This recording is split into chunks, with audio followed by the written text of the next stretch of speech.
Good evening. I'm Brett, and welcome to my backyard. Today it's a little cold to be in the backyard here in East Texas, so I'm in my office doing a little indoor planting.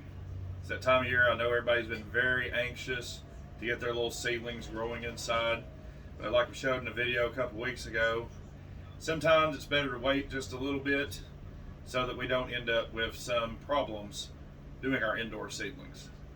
When we start, we first want to make sure that we look at which type of seed we're planting, and we don't want to get them planted too early.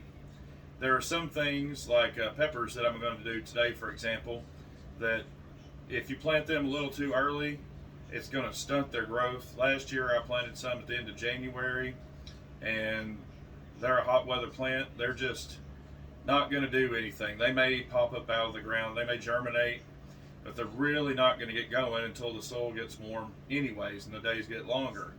And so starting them early sometimes doesn't work in that way.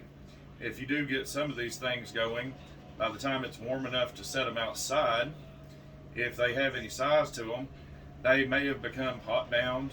The tops of them may have grown together, be harder to separate. Lots of different elements that could go along with that. And so sometimes it's better just to wait a little bit longer before putting our seeds in the ground. We have started with some of our squash and cucumbers and things like that already. But today I'm working on peppers. So I got a little tray here. This has got the, what are these? About an inch and a half each cell. This will allow 72 different peppers in this one. If you want to use one of these, I'm going to double it up. Sometimes I'll put a couple of seeds in each cell to get one going, or plant a couple of cells of each one to try to make sure that I get something out of the harvest. And there's some of these, especially one of these I got last year that had a low germination rate. We had to really plant up 3 or 4 seeds just to try to get a plant out of it at all. And so we'll see what all we got here.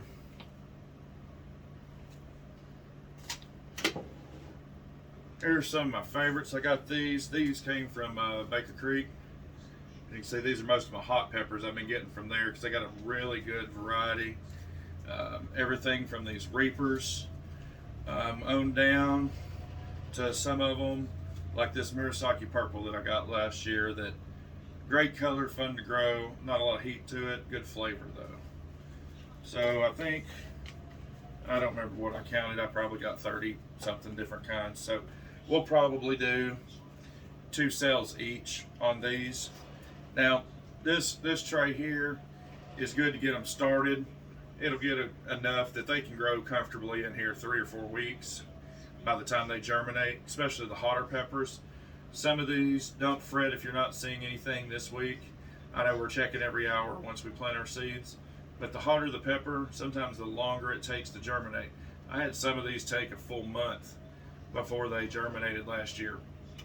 And so don't fret on that, just be prepared, it's gonna take a little longer to get going. And when I mark them, I found these good little plastic markers last year. Some of them did better than other ones. You might be able to see this has got some lettering on it still, but I write with permanent marker. But these, the sun will fade it off, but they're still in great shape. Just faded the lettering off, but that's okay. We can rewrite that on there. And good, reusable. You should be able to use these for several different seasons there. So we're going to use them to mark them. And then the thing with peppers when you're planting them inside, make sure you're not planting them too deep. Some of our other seeds we've been planting so far are cucumbers and squash that are a little bit more cold tolerant, that are going to go out first. A lot of them go ½ inch, inch deep. A lot of your pepper seeds no more than about a ¼ inch deep. So we're just basically covering them up with enough soil so that the seed is not exposed.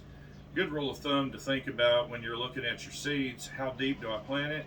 If you take the thickness of your seed and usually double that thickness, that's about how deep you need to plant the seed for it to be able to germinate up. Any deeper, it may not get enough sunlight to be able to come to the top. Sitting on top, It may dry out, may have different critters around the house come and eat them up before you get a chance. And so remember that when planting your seeds. And so that's what I got going on today.